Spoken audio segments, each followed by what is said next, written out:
தூத்துக்குடி மாவட்டம் கோவில்பட்டியிலிருந்து மதுரைக்கு சென்று கொண்டிருந்த கார் ஒன்று நெடுஞ்சாலையில் திடீரென தீப்பற்றி எரிந்தது.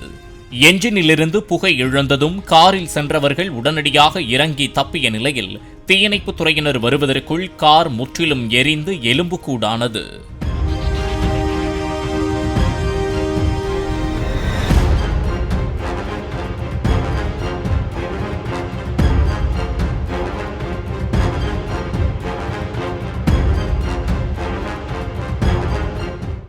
பிளே ஸ்டோர் மற்றும் ஆப் ஸ்டோரில் இருந்து பாலிமர் செயலியை QR கோடு மூலம் பதிவிறக்கம் செய்யுங்கள். செய்திகளை உடனுக்குடன் பெறுங்கள்.